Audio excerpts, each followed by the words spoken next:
दो नहीं एक हूँ, और जब एक हूँ तो एक दिन समय मिलेगा तो तेरा भी संबंध पूरे संसार के लिए है। फिर जो तू देख रहा है कि संसार में बुराई भलाई जो भी झंझट है, जो भी जो बुराई है ना, किस बात की?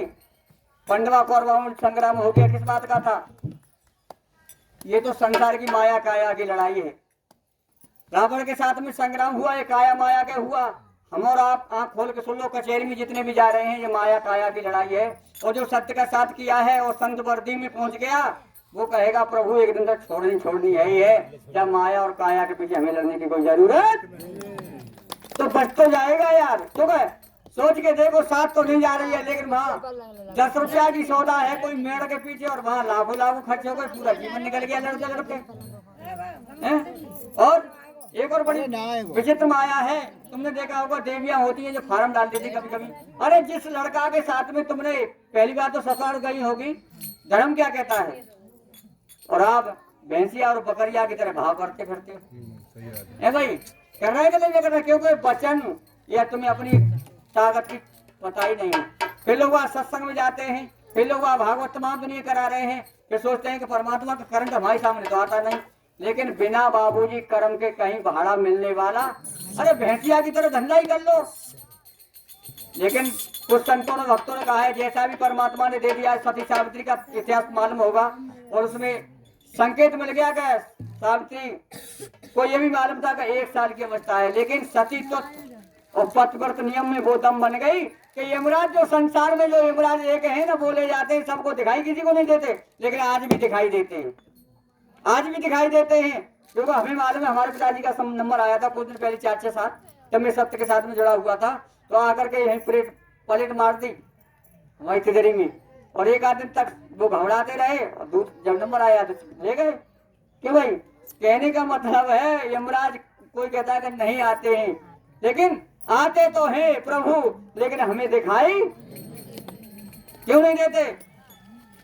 तुमने देखा होगा गांव नगर में इतनी जानकारी नहीं है, धन दौलत के चक्कर में जो शरीर रूपी बैटरी है वो खराब हो गई है बाबा जी। अरे कुर्ता बनवा लिया इन महात्मा ने, और कुर्ता बनवा लिया तो कहाँ डालेंगे? दर्जी के पास में कोई कपड़ा है, और कपड़ा को जब हम तुम बाजार से लाएंगे तो काटेंगे कि, तो काटता कौन है भाई? अरे दर्जी नहीं काटता, कैंची काटती है। अब ये कैंची का रहस्य भी समझ लो। कैंची का मतलब, आप यहाँ आ रहे हो ना, तो संसार में जिन्हें देवताओं को या जिस रूप से खवाते रहे हो ना, वे तुम्हें काटेंगे, वो काटेंगे, तुम्हें छोड़ेंगे नहीं। वो सोचेंगे कैसे न कोई सत्य का साथ करने को जा रही है, ये तो निकल जाएगी, हमें खाने में लाभ नहीं मिलेगा, तो परेशान करेंगे तो काटेंगे। लेकिन यार कोई सुई है, सुई और धागा और मशीन है कहीं, तो बाबूजी काटने वाली जो कैंची है ना, उसको वो कहेंगे कि काट, कितना काटेगी, लेकिन मेरे पास मशीन है, मैं सी के मानूंगा, न सीने का कोई सवाल। तो ये भी समझना पड़ेगा कि वो संत भक्त जिसके पावर कोई है, तो वो बिगड़ने नहीं देगा, बनाएगा नहीं बनाएगा, तो समझ में आ जाएगा। कैंची तो काटेगी, लेकिन ये कहीं सुई धागा है तो दोबारा सी देगी, फिर बिगड़ने वाली सौदा। प्रेम से बोलना साकार श्री हरि नारायण की जय जयकार, मां लक्ष्मी की जय जयकार हो, जय जयकार हो। तो हम और आप भी देख रहे हैं, कभी कोई परेशानी आती है, जो परेशानी आती है, जो कैंची ही तो बन के काट रही है, लेकिन जहाँ नारायण हरि का जब फूल सामने आमने सामने जज के सामने फाइल होती है, तो वो कैंची काटने वाले फिर हट जाते हैं कि भैया आप नहीं दार करेंगे। अब तो भाई मजिस्ट्रेट के पास में आ गए, तो हमें भी मजिस्ट्रेट कहेंगे।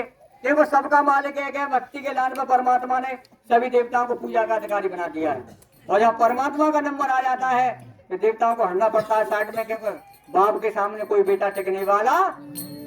आगे चलते हैं बाबा जी, प्रहलाद की कहाँ क्या हुआ? प्रेम से बोलना साकार श्री हरि नारायण की जय जयकार, मां लक्ष्मी की।